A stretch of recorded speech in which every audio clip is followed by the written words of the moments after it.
च भव्यं च सर्वं यश्चाधितिष्ठति स्वरीयस्य च केवलं तस्मै ज्येष्ठाय ब्रह्मणे नमः। तस्मै ज्येष्ठाय ब्रह्मणे नमः। मंचस्थ हमारे आदरणीय प्रमुख अतिथि और विद्वान श्रद्धेय पंडित सुशील शास्त्री जी, हमारे आदरणीय श्रद्धेय पंडित हरिचरण जी, हमारे दादाजी पंडित ऋषि कुमार जी, आर्य समाज थानापेट के प्रधान जी, मंत्री जी, कोषाध्यक्ष जी, समस्त पदाधिकारी वृंद, हमारे आर्य समाज के मंत्री जी, अन्य सदस्यगण, वंदनीय मातृशक्ति, धर्म प्रेमी सज्जन, हम सभी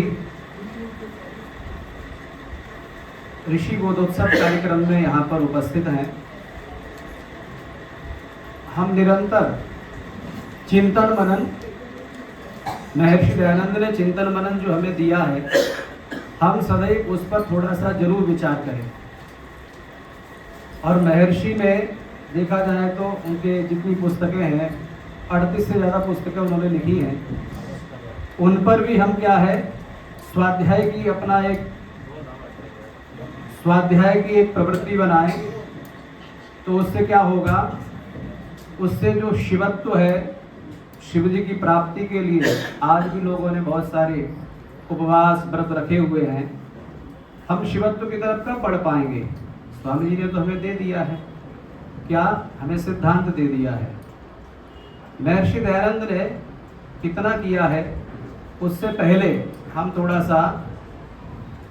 थोड़ी सी चर्चा एक करते हैं। और वो चर्चा ये है कि एक हमारे भारतीय संत विदेश में गए प्रचार करने, और विदेश में प्रचार करने गए, वहाँ पर उन्होंने बहुत व्याख्यान दिए, लोग काफ़ी प्रभावित हुए, निरंतर उनसे जुड़ते चले गए।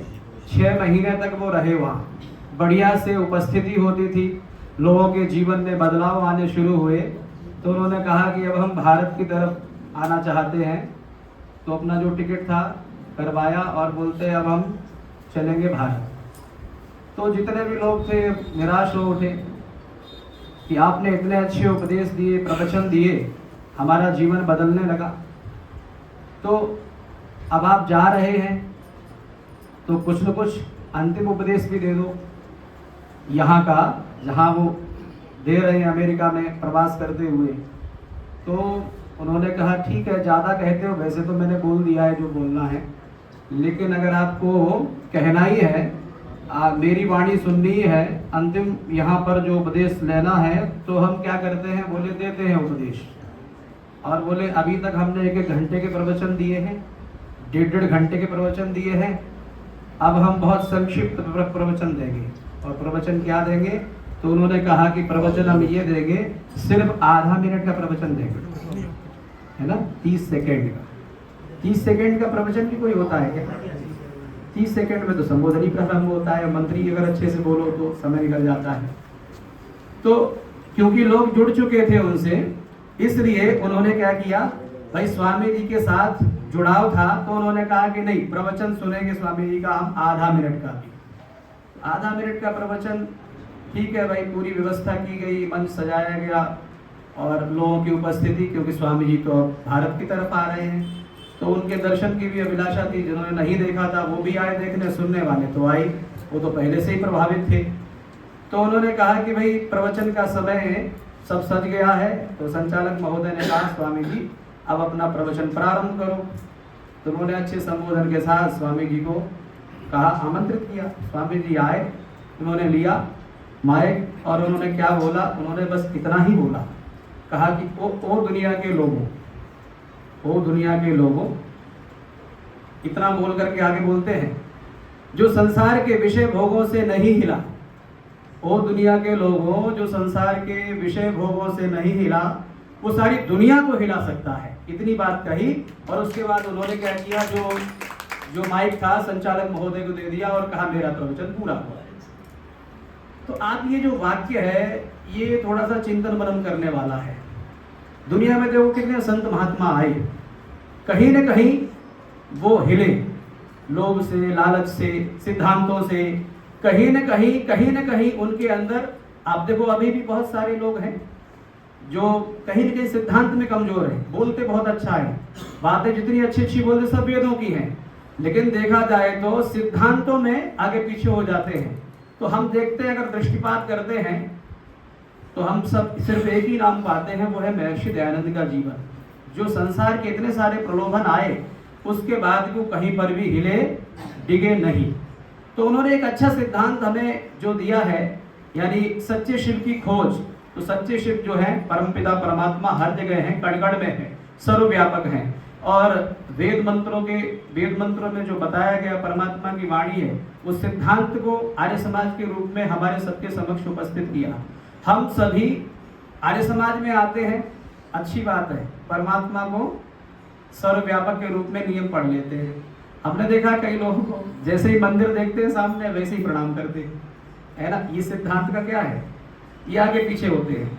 यहाँ आते हैं तो हम जरूर करते हैं, बाद में क्या बोलते हैं, नहीं ऐसा नहीं वैसा नहीं, अरे यहाँ पर भी भगवानी है, देवी स्थान है। तो अगर कहीं जुड़ते हैं तो फिर हृदय से जुड़े, और हृदय से अगर जुड़ोगे तो फिर क्या है, कोई भी घर में रहता है तो उस पर भी प्रभावित होते हैं, प्रभाव आता है उसके ऊपर।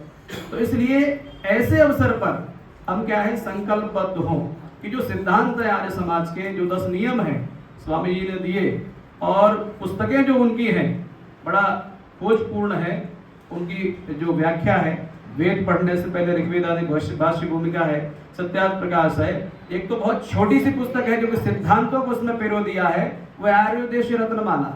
उसमें एक एक रत्न पर कितनी विशद व्याख्या बड़ा संक्षिप्त दी है, बड़ा अच्छी दी है। उसका हमें स्वाध्याय करना चाहिए। अगर हम स्वाध्याय करेंगे, चिंतन मनन करेंगे, विद्वानों के जो है हम साथ में जुड़ेंगे, तो सही अर्थों में क्या होगी, प्रगति होती चली जाएगी, तो हम थोड़ा आगे बढ़ पाएंगे। नहीं तो स्थिति कैसी है, भगवान को एक जगह बस कह दिया है कि एक परमात्मा है, पौराणिक लोग भी बोल देते हैं कभी कभार क्या एक ही है, लेकिन मंदिर की स्थिति कैसी है, और आजकल के लोगों का माइंडसेट कैसा है, बाहर के लोग जो अज्ञानी हैं, यानी जो वेदों से जुड़े नहीं हैं, ईश्वर को हर जगह न मान करके मूर्तियों में ढूंढ रहे हैं। स्थिति कैसी है, तो उसका एक उदाहरण क्या है, बोले एक किसान आदमी की भैंस खो गई।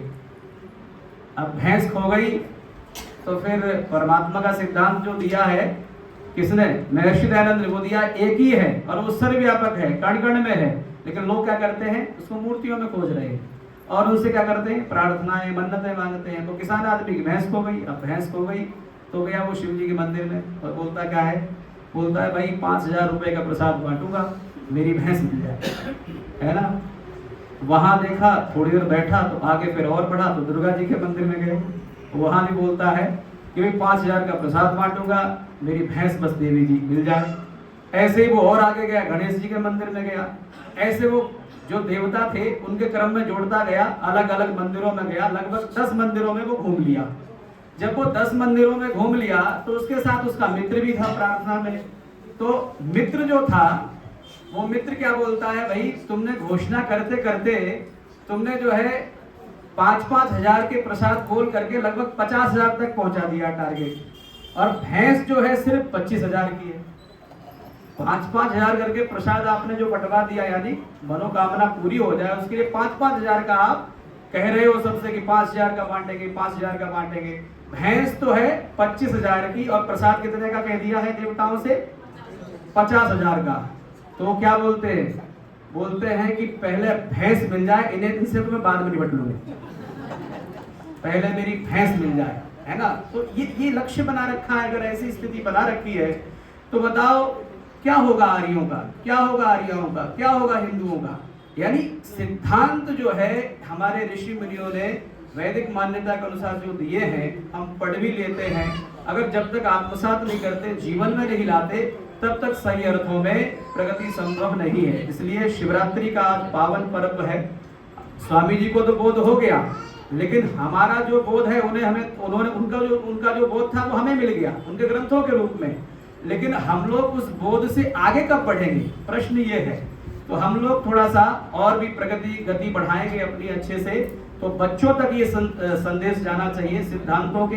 अगर बच्चों तक ये संदेश गए, बच्चे अगर शुरुआत से ही वैदिक सिद्धांतों की तरफ मुड़े तो सही अर्थों में देखा जाए समाज की काफी हद तक प्रगति होगी और प्रगति हो रही है। और उसका उदाहरण है, अभी भी आप देख लो, महर्षि दयानंद की जयंती थी तो प्रधानमंत्री जी ने उस दिन भी संदेश दिया है ना।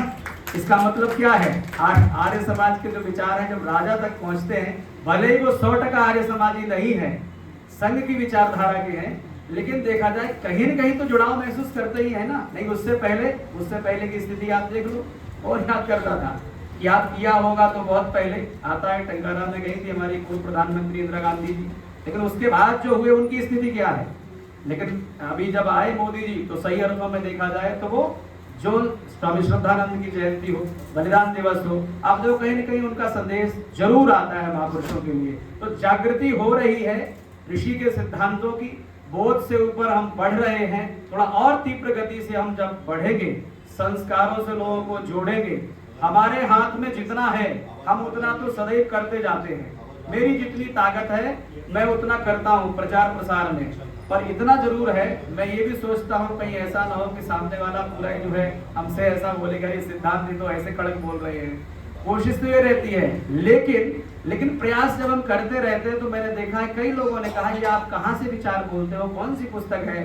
तो उनको फिर हम क्या करते हैं, दो बहनों की जो कथाएं हैं पुस्तक है ना, सरल है, माताएं बहनें वो पढ़ती है, या फिर आर्योद्देश्य रतनमाला, ऐसी पुस्तकें हैं, पतली पतली पुस्तकें हम देते हैं। कोशिश करते हैं पतली देवें जिससे कि वो पढ़ने में उन्हें आसानी हो। सीधा डायरेक्ट कोई मोटी पुस्तक दे देते हैं तो फिर उलझन में आ जाते हैं, इतनी कौन पढ़ेगा मोटी, वो रख दी जाती है। इसलिए हम सदैव मैसेज के द्वारा, आजकल सोशल मीडिया का युग है, कहीं न कहीं विचारों का जब हम प्रवाह बढ़ाते हैं तो कहीं न कहीं व्यक्ति जुड़ता है, और जुड़ता है, समझता है, भले ही वो 100% न बन पाए, पर कहीं न कहीं आर्य समाज के सिद्धांतों से वो जुड़ करके अपने आप को एक श्रेष्ठ होने का अनुभव जरूर महसूस करता है। तो इसलिए हम ऐसे अवसर पर, हम सभी की जिम्मेदारी है, महर्षि दयानंद ने बोध उत्सव पर जो उन्हें बोध हुआ था वो तो हमें उन्होंने प्राप्त करा दिया। अब हम इससे आगे बढ़ने की तैयारी करें। आगे तैयारी जब हम करते जाएंगे तो हमारा आर्य समाज ऋषि का स्वप्न, जो ऋषि का ऋण है, उससे हम पूर्ण हो पाएंगे, और पूर्ण हो पाएंगे तभी मानव योनि में आने की सार्थकता होगी। तो मैं बहुत ज़्यादा कुछ न कहते हुए, मेरा समय भी हो गया है, तो मैं इतने शब्दों में ही ऐसे श्रेष्ठ अवसर पर ऋषि